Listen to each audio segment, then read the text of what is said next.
जो रोज गाय को प्रणाम करता है और गाय की प्रदक्षिणा करता है तो भगवत प्रदक्षिणा का उसे फल प्राप्त होता है। यदि घर में गाय बंधी है और भूखी है और प्यासी है तो तुम्हारे सारे पुण्य नष्ट हो जाएंगे। गौ का बहुत बड़ा महत्व वर्णन किया गया धर्म शास्त्रों में, यहां तक कि जब कोई ऋषि नाराज होता था तो आगे गाय करके जाया जाता था तो क्षमा हो जाती थी। गाय को देखते ही वो क्षमा कर देते थे। क्या बिना गौ सेवा के जी जो समर्थ है हर तरह से, जी, बिना गौ सेवा के जी, क्या उसकी उपासना कैसे? जो मुक्ति है वो विशुद्ध बोध से है, जो भक्ति है वो विशुद्ध प्रेम से है, और जो धर्म है उसके ये अंग है। हाँ, ये धर्म के अंग है। ये बात है। सतरत सतरत सा लोकांग ताजति मम भक्ति युक्तो भुवनम पुनाति तीर्थी कुर्वन्ति तीर्थानि। गंगा जी भी इंतजार करते हैं ऐसे महापुरुष का जिसका निरंतर भगवदाकार चिंतन चलता रहता है। गृहस्थ धर्म में जैसे है या जिनके पास बहुत अर्थव्यवस्था है, उनको चाहिए कि गौ सेवा से बहुत जल्दी शरीर पवित्र होता है, हृदय भी पवित्र होता है और गोविंद भी प्रसन्न होते हैं। यदि गावः प्रदक्षिणेर कार्या वंदनीया ही नित्यशः मंगलायतनम दिव्याः श्रेष्ठास्त्वेता स्वयंभुवा। यदि गाय घर में पाली जाए या गौशाला खोली जाए और गौओं की सेवा की जाए, जिनके पास अर्थ है, भाव है, भगवान स्वयं श्री कृष्णचंद्र जी ने गौ सेवा स्वीकार की, गौवें चराई। गौओं की परिक्रमा करने से, जैसे आप प्रभु के बिहारी जी के मंदिर की 4 परिक्रमा करें तो जो फल आपको मिलेगा वही गाय की 4 परिक्रमा कर ले तो आपको प्राप्त हो जाएगा।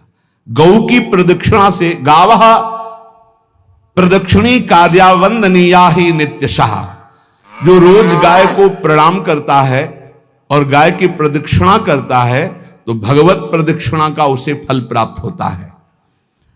जहां गौएं विराजमान होती हैं वो बड़ा पवित्र दिव्य तीर्थ स्थल माना जाता है।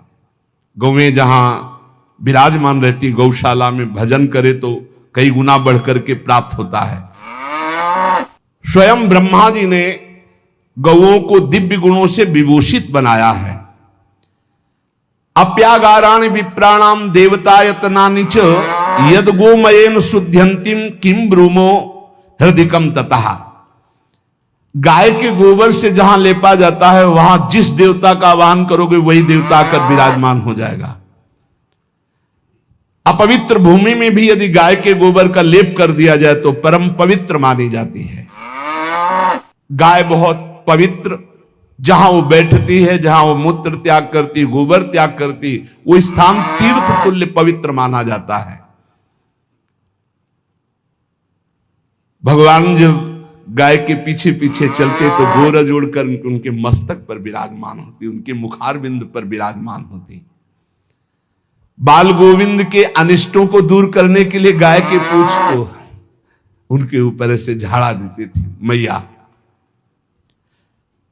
जब गुरुमंत्र वैदिक सिद्धांत से दिया गया था पहली बार तो पंचगव्य पिलाया गया था।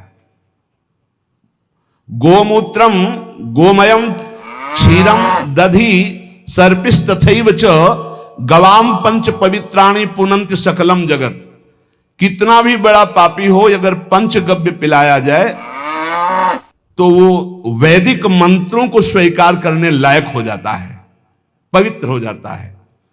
पंचगव्य में 5 चीजें गाय की होती है। गाय का मूत्र, गाय का गोबर, गाय का दूध, गाय का दही और गाय का घी, ये 5 मिलाकर पंचगव्य पिलाया गया था।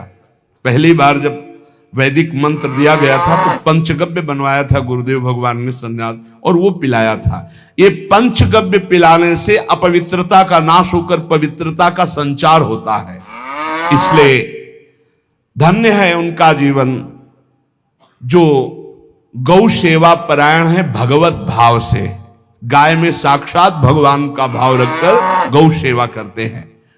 त्रिषिता गौर गृहे बद्धा गेहे कन्या रजस्वला देव शास्त्र सन्निर्माल्य हंति पुण्यम पुराकृतम। यदि घर में गाय बंधी है और भूखी है और प्यासी है तो तुम्हारे सारे पुण्य नष्ट हो जाएंगे। अगर घर में रजस्वला कन्या बहुत काल तक है और उसका विवाह आप नहीं कर रहे हैं तो आपके सारे सुकृत नष्ट हो जाएंगे।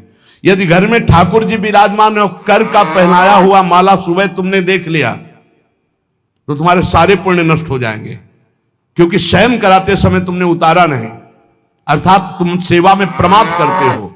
तो देवताश्च निर्माल्य हंति पुण्यम पुराकृतम, जैसे सुबह श्रृंगार किया तो रात्रि के शयन के समय वो हटा लेने चाहिए माले। जब हम शयन कराते हैं तो भले पुष्प शैया पे शयन कराएं पर माला नहीं धारण कराएं। श्रृंगार का माला अगर दूसरे दिन दर्शन किए क्यों पहने ठाकुर जी तो तुम्हारे सुकृत नष्ट हो जाएंगे। गाय बंदी हो घर में, वो प्यासी है और भूखी है, तुम्हारे सुकृत नष्ट हो जाएंगे। त्रिषिता गौर गृहे बद्धा, क्योंकि तुम्हारे पास है, सेवा करना चाहिए। यो वै गाम प्रतिसिद्धेन तो चरंतिम च स्वतरणम नरहा तस्य पूर्वे च पितरा कंपन्ते पतनोन्मुखा। यदि गाय हरी हरी घास चर रही कहीं और तुमने डंडा ऊपर प्रहार किया, लाठी मारी तो तुम्हारे पितर खोपड़ी के बल नरक जाने के लिए तैयार हो गए, ये लिखा है। चरंतिम स्वम तृणम नरः तो तस्य पूर्वे च पितरा कंपन्ते पतनोन्मुखा। इसीलिए क्या भारत से कहीं किसी की तुलना हो सकती है जहां गौ को माता की पदवी दी गई, जहां गौ को हम आराध्य देव के रूप में मानते हैं, आराधना करते हैं। गौ रक्षा, गौ सेवा, ये बहुत बड़ा इसमें छुपा हुआ है। स्वयं भगवान अवतरित होकर गौ रक्षा, जब गाय के रूप में पृथ्वी रमाती तो भगवान का अवतार हुआ है। बड़ा विचित्र समय आता चला जा रहा है कि अब आधुनिक यंत्रों की ऐसी सेवाएं हो गई बड़ी बड़ी कि अब ना बैल की जरूरत है और ऐसे दूध की महंगाई बन गई कि अब देसी गाय 2 लीटर 3 लीटर 4 लीटर और ऐसी ऐसी कि 20-20 25-25 लीटर दे तो कौन देसी गाय को। तो गौओं का सेवा का भावना शास्त्र आज्ञा करता है कि जो प्रतिदिन अग्रग्रासे परोभावा कर्तव्यो भक्ति तोन्वहम अकृत्वा स्वयं आहारम कुर्वम नापनोति दुर्गतिम। जे ही तुम्हारे गृहस्थ में घरों में पहले होता था, अब तो भगवान जाने, जे ही पहली रोटी तवा में गई तो वो निकाल करके पक्की रखी जाती थी गौग्रास के लिए, पहला रसोई में। तो इसमें लिखा प्रतिदिन स्वभोजनम, पहले स्वयं भोजन न करके गाय के लिए ग्रास निकालना चाहिए। तो जिनके पास अर्थव्यवस्था जो गृहस्थ धर्म में है या जिनके पास अर्थ है, कुछ रोज 1 रुपया निकालो। हम कह रहे रोज निकालो तो महीने में 30 रुपया होते, 30 रुपया में एक गाय को हरी घास तो एक टाइम पवा ही सकते हो ना, बहुत नहीं है तो 1-1 रुपया निकाल के अगर एक गाय को चारा दोगे तो एक बार का भोजन तो हो ही सकता है। 30 रुपया में हरी घास जाकर के उसके दावा एक बार तो पवा दोगे ना। अग्रग्रासे परोभावा कर्तव्य भक्ति तोन्वहम, भक्ति पूर्वक गाय को 1 ग्रास भोजन में 1 रोटी तो निकालना चाहिए गाय के लिए, ऐसा शास्त्र आज्ञा कहता है। जो ऐसा करता है तो अकृत्वा स्वयमाहारम कुर्वन् नाप्नोति दुर्गतिम, अपने आहार से 1 रोटी निकालकर गाय को देता है और स्वयं 3 रोटी भले पाले 1 रोटी गाय को दे दी तो बोले उसकी दुर्गति नहीं होगी, अर्थात उसके अंदर भाव बढ़ता चला जाएगा वो भगवान की भक्ति में। और तेनाग्नयो हुता सम्यक पितरश्चापि तर्पिताः देवास्त पूजितास्तेन यो ददाति गवान्हिकम। जो प्रतिदिन गौग्रास निकालता है, अर्पित करता है, तो उसको अग्निहोत्र करने का फल मिलता है, उसके पितरों को तृप्ति मिलती है और समस्त देवताओं के पूजन का फल मिल जाता है जो गौग्रास निकालता है। यो वै ताड्यते यष्ट्याधेनुम मर्त्यो विमूढ़धि, जो मूर्ख मनुष्य, जैसे अब गाय दूध नहीं दे रही, मार डंडे डंडे मार रहे हैं, इंजेक्शन लगा रहे हैं, ऐसे वैसे कर रहे हैं, उसको ताड़ना दे रहे हैं। तो बोले जो मूढ़ बुद्धि मूर्ख मनुष्य, यो वै ताड्यते यष्ट्याधेनुम मर्त्यो विमूढ़धि, वो गाय को लाठी से मारता है, डंडे से मारता है, हाथों से मारता है, तो धर्मराजस्य नगरेशा याति करवर्जिता। धर्मराज जी पहले अपने नरक में ले जा करके उसके कहते थोड़े थोड़े तिल तिल करके पहले इसके हाथ काटो, मरना है नहीं वहां। अब आराम आराम से थोड़े थोड़े पहले हाथ वर्जिता, इन्हीं हाथों से गाय को मारा था ना, वैसे थोड़ा थोड़ा काटा जाता है उसके हाथ। कर वर्जिता, उसके दोनों हाथ काट करके थोड़े थोड़े। यो वै दंसान वार्यति तस्य पूर्वे कृतार्थ कहा नृत्यंत सवादिस्मास्तरिष्यति भाग्यवान। जो गौ के शरीर को स्नान कराता है, गौ के शरीर को कीट आदि से मच्छर आदि से रक्षा करता है, और खूब अच्छा अच्छा पदार्थ गौ को, केवल दूध के लोभ से नहीं, ये हम गौ सेवा की बात कर रहे हैं। ये कि नहीं वहां 10 लीटर दूध देती तो हाथ फेरो, जब दूध नहीं देती है तो चारा भी ठीक से नहीं दे रहे, और उसके ये स्वार्थी हो, गौ सेवा का बात नहीं। वो दूध का लोभी केवल व्यापार की बात करता है। गौ सेवा का तात्पर्य है गौ सेवा केवल, खूब बछड़े को पिला दिया प्रसाद रूप से, जो दूध मिला उसका अपने सेवन की, वो बात तो अलग है। अब बछड़े को तो जरा सा केवल पिन्हाने के लिए कर दिया, और खूब सारा दूध लीटर में नाप करके जा रहा है, और उस समय तक तो खवाओ पियाओगे ही खूब अच्छे से। उसके बाद जब दूध देना बंद किया तो उसका आदर सत्कार खत्म, खोल के बाहर ऐसे वो प्लास्टिक खाते घूम रही है, तो ये गौ सेवा नहीं मानी जाएगी, वो स्वार्थ पूर्ति मानी जाएगी। जो सदैव गौ सेवा करता है, उसके डांस मच्छर हटाता है, स्नान कराता है, पीठ में हाथ फेरता है, उसके पूर्वज जो पितर होते हैं वो नाच पड़ते हैं, उनका मंगल होना शुरू हो जाता है कि हमारे वंश में गौ सेवक पैदा हुआ, बड़ा भाग्यवान है, और वो गौ के द्वारा हमें तार देगा, ऐसा भाव। गौ सेवा हमारे सनातन धर्म में बहुत बड़ा स्थान गौ सेवा का है। पर एक बात ध्यान रखें, इन सब सेवा का फल है भगवान के चिंतन में निरंतर वृत्ति डूब जाए। हमारी एक एक वृत्ति, एक एक क्षण भगवान के चिंतन में डूब जाए। अगर नहीं तो हम आपको उत्तर दे रहे हैं, क्या महाराज नृग जैसा कोई गौ सेवक हुआ है दानी? भागवत में पढ़ लेना, करोड़ करोड़ गायों को, करोड़ों गौशालाएं थी, एक दो नहीं। इसलिए कह रहे हैं करोड़ों शब्द कि आप उसको कोई ज्यादा ना समझें। पृथ्वी के कोई भूमि के कण गिन सकता है, बारिश की बूंदे गिन सकता है, लेकिन महाराज नृग की गौएं जितनी दान की गई वो गिनी नहीं जा सकती थी, ऐसा वर्णन आता है। अरबों अर्बुद गौओं की सब स्वर्ण से अभिषिक्त करके ब्राह्मणों को दान करना। इतने बड़े गौ सेवक, इतने बड़े दान करने वाले, एक चूक हो गई, ना दान लेने वाले तपस्वी ब्राह्मण की गाय किसी अन्य ब्राह्मण को दान कर दी, और वो ब्राह्मण ने जब गाय देखी बोली मेरी गाय चुरा ली। बोले महाराज नृग ने दी। महाराज नृग से कहा मेरी गाय है, तो उनका गौशाला में आ गई होगी, आपको 10,000 गौएं देते हैं, आप अपनी गाय। बोले मैं प्रतिग्रह नहीं लेता। जिसने दान लिया था उसने कहा गाय यही लेके जाऊंगा, तो उनका आप गाय छोड़ दीजिए, आपको 10,000 गाय देते। बोले नहीं लूंगा। बस अनजाने के अपराध ने गिरगिट बना दिया था, कुएं का गिरगिट। पर भगवान बड़े कृपालु हैं, गौ सेवक थे, इसलिए गोविंद द्वारिकाधीश जी ने उनका उद्धार किया। सब साधन का फल है अच्युत भावना से युक्त होकर, भगवत भावना से युक्त होकर निरंतर भजन करते हुए सेवा परायण रहो, चराचर जगत की सेवा परायण रहो।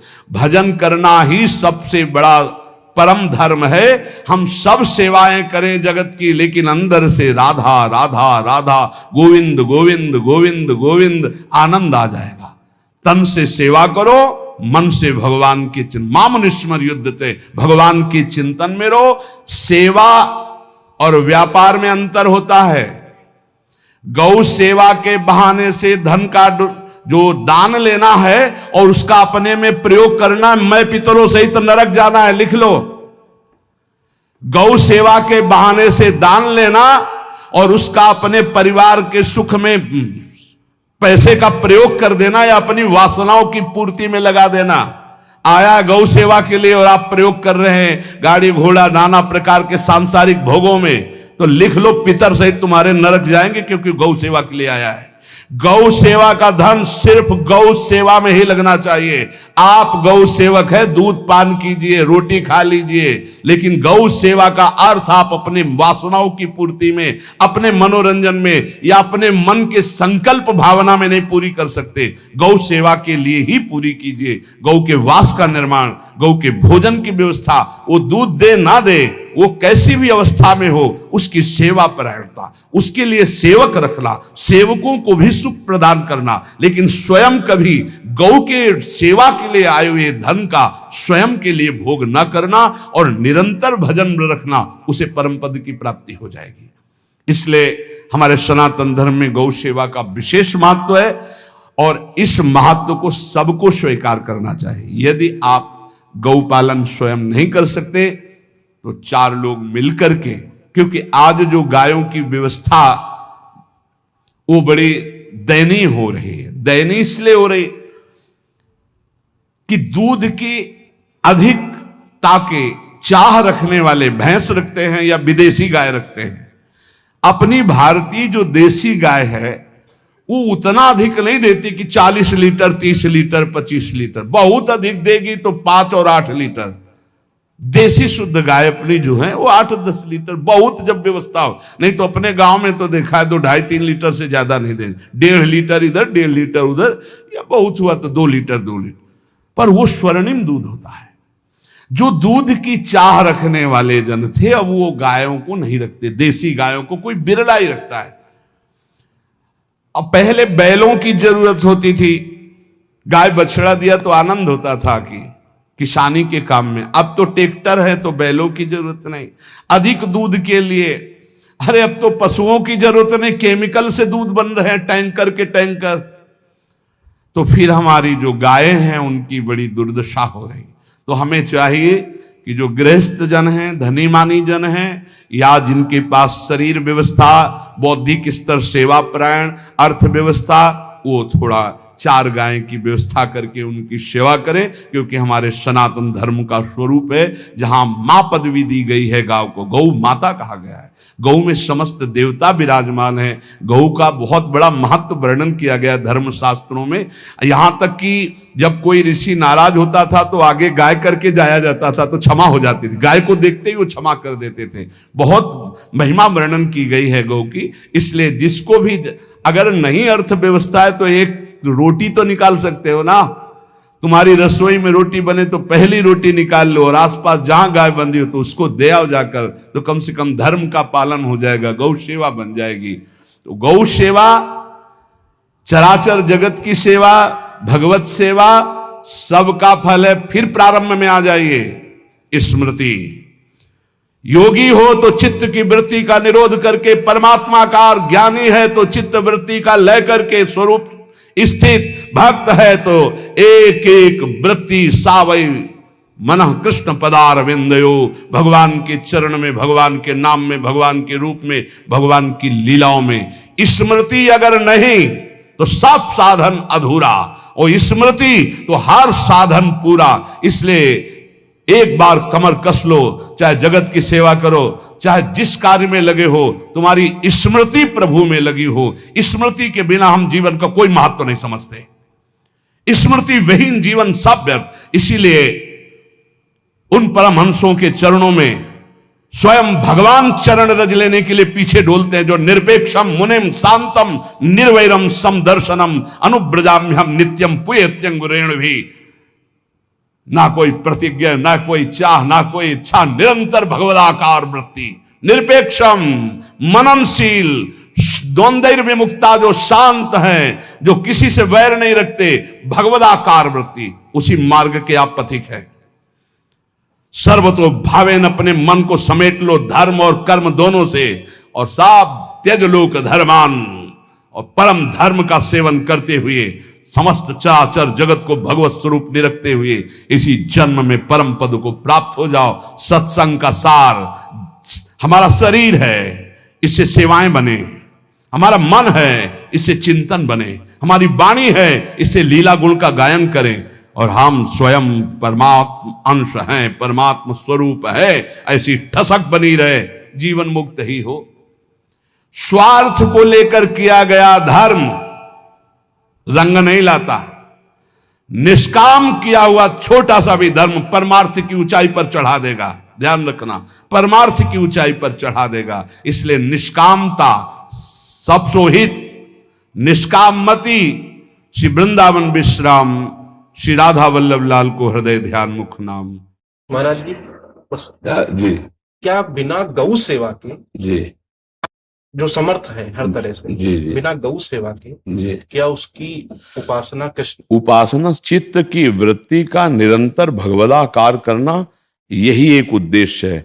अब हमारे पास जैसे शरीर स्वस्थ है, समय है, तो साधु सेवा, गौ सेवा, समाज सेवा, पशु पक्षी की सेवा। देखो एक चीज तो ध्यान देना पड़ेगा, विद्या विनय संपन्ने ब्राह्मणे गवि हस्तनी स्वनी चविसुपाके चा पंडिता समदर्शना। थोड़ा इस पर चिंतन करना। आप किसी एक विषय को लेकर पूरे परमार्थ को चुनौती दे देना अनुचित होगा। जैसे नहीं कि अगर गौ सेवा नहीं तो भगवत प्राप्ति नहीं या मुक्ति नहीं, तो ये ऐसा फिर एक परमार्थ को चुनौती हो गई। परमार्थ का स्वरूप है अनन्य चेता सततम यो माम स्मृति नित्य सा तस्याहम सुलभा पार्थ। ये बात ध्यान देना। हमारी बात समझनी है कि अब हमारे शरीर में स्वस्थ है, हमारे पास अर्थ है।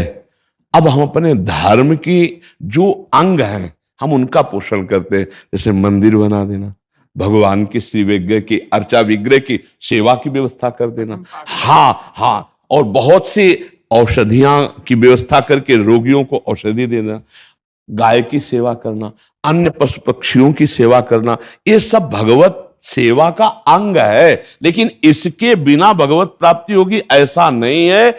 भगवत चिंतन के बिना भगवत प्राप्ति नहीं होगी। अगर आप बहुत ध्यान से समझना, अगर हमारा उद्देश्य गाय में गोविंद है और ये चिंतन करके गौ सेवा करें तो भगवान की प्राप्ति हो जाएगी। आप हमारी बात को बहुत आंतरिक वृत्ति से लेना। हमको गौ सेवा, हम भी वही हैं, हम कोई अन्य नहीं है। उसी का दुग्ध पाल करके हम भी पुष्ट हैं। और वो शास्त्रों का ऐसा नहीं कि गौ सेवा या गौ की तरफ हमें ज्ञान, पर जैसे प्रश्न हुआ तो इस प्रश्न में एक पक्षता झलक रही थी कि अगर गौ सेवा नहीं तो मुक्ति नहीं। परमार्थ को एक चुनौती है, ऐसा नहीं है इसमें। क्योंकि जो मुक्ति है वो विशुद्ध बोध से है, जो भक्ति है वो विशुद्ध प्रेम से है, और जो धर्म है उसके ये अंग है। हाँ, ये धर्म के अंग है। ये बात है। धर्म का जो स्वरूप है हमारा सनातन धर्म का, वो गौ से है, वो ब्रह्म ऋषियों से है, वो श्री विग्रह अर्चा विग्रह से है, और वो चराचर जगत की सेवा और भावना से है। ये हम यहां आते हैं। लेकिन जब हम परम पद की बात करते हैं, मोक्ष की बात करते हैं, तो उसमें अनन्यस चिंतयन्तो माम, हाँ, तो हमको फिर ये चुनौती हो जाएगी। अब जैसे कोई परमहंस है, अपने आप में डूबा हुआ स्वरूप में निरंतर भगवदाकार वृत्ति है, और समस्त लोक धर्म परमार्थिक धर्मों के भी ऊपर उठा हुआ है। अब हम अगर ये बात कहें कि उसका मोक्ष नहीं होगा, नहीं, वो तो उसका तो मोक्ष होगा ही, वो हजारों का और भी मोक्ष करा देगा। सतरति सा लोकांग तार्यति मम भक्ति युक्तो भुवनम पुनात तीर्थी कुर्वन्ति तीर्थानि। गंगा जी भी इंतजार करते हैं ऐसे महापुरुष का जिसका निरंतर भगवदाकार चिंतन चलता रहता है। हाँ, अब भगवदाकार चिंतन चलते हुए शरीर स्वस्थ है, अर्थ की व्यवस्था है, और रुचि वैचित्र, रुचि की विचित्रता है। कोई श्री विग्रह अर्चा विग्रह में इतना आसक्त है कि उसके पास 1 मिनट टाइम नहीं है। कोई संत सेवा में इतना आसक्त है कि उसको सब गौड़ है, केवल संत सेवा। कोई गौ सेवा में इतना आसक्त है कि अपने प्राणों की बलि चढ़ा सकता है। ये सब भगवत प्राप्ति का स्वरूप है। अलग अलग निष्ठा है, कोई नाम निष्ठ, कोई धाम निष्ठ, कोई सेवा निष्ठ, कोई गुरु निष्ठ, कोई इष्ट निष्ठ, कोई गौ निष्ठ, है ना, अलग अलग। क्योंकि परमार्थ का विस्तृत स्वरूप है। कितने ऐसे संत भगवान हैं जो एकांत सेवन करते हुए भिक्षावृत्ति से कभी किसी की तरफ देखते नहीं, समाज सेवा या लोक सेवा या धर्म आदि की कोई वार्ता नहीं, वो परम धर्म में स्थित है निरंतर। तो उन्हीं के द्वारा हम सबका परम मंगल हो रहा है, ये भी बात समझ लीजिए, है नहीं? हाँ, तो हम विस्तृत रूप से जो अगर हमारे पास अर्थव्यवस्था हो तो हम 4 से सहयोग लेकर गौ सेवा करें, समाज सेवा करें, इसका निषेध नहीं, ये हमारी श्रेय है, ये श्रेय है। पर हमको ये ध्यान रखना है कि इतना ही नहीं है हमारा परमार्थ का स्वरूप, है ले? अब जैसे कोई अर्चा विग्रह में आ सकते, 1 मिनट टाइम नहीं था महाराज बहुलास को। हाँ, आप चरित्र पढ़ के देखिए, आकर के देवर्षि नारद जी ने निवेदन किया कि स्वयं द्वारिकाधीश भगवान विराजमान, दर्शन रोज रथ सजता था, फिर आए ना भगवान, स्वयं भगवान आए ऋषियों सहित, केवल अर्चा विग्रह में आ सकते थे कि नहीं आ सकते थे? अच्छा, इसके बाद श्रुतदेव के पास कौन सी साधना थी? केवल भगवान की विशुद्ध भक्ति। भगवान 2 रूप धारण करके एक साथ ही बहुलास और श्रुतदेव के पास गए। तो कई ऐसे पावन चरित्र महापुरुषों के हैं कि अलग अलग निष्ठाओं के द्वारा उन्होंने भगवान की प्राप्ति की। हमारा हृदय समस्त निष्ठाओं का आदर करे, पर हमारी निष्ठा जैसे गौ सेवा, हमारी निष्ठा जैसे साधु सेवा, तो हम कहीं ऐसा न करें कि अपनी निष्ठा के आरोप में, अपनी निष्ठा के भाव में हम अन्य निष्ठाओं का अपमान कर दें या अवहेलना कर दें। जैसे अपने प्रश्न के कि अगर गौ निष्ठा नहीं है तो क्या मुक्ति हो सकती है? वो तो जीवन मुक्त है। आप समझो जीवन मुक्त अवस्था का स्वरूप क्या होता है? भगवान इस श्लोक में वर्णन करें, भगवान विद्या विनय संपन्ने ब्राह्मणे गवि हस्तिनी स्वनी चयुसुपाके चा पंडिता। अब आप जरा विचार कर रहे, इसमें भगवान के अर्थ कर रहे नहीं, हमें गौ सेवा करनी, तन मन प्राण न्यौछावर करके करनी, पर हमको ये नहीं कहना, ऐसा नहीं कह सकते, क्योंकि हमारे परमार्थ का एक अंग वो है, एक अंग है, अलग अलग परमार्थ के हमारे अंग। और हाँ, एक अंग में पूर्ण रूप से जो निष्ठावान हो गया उसको वहीं से भगवत प्राप्ति हो जाएगी, लेकिन अन्य की अवहेलना हम नहीं कर सकते, क्योंकि अन्य निष्ठावान भी जन है, नहीं है ना जी? महाराज जी।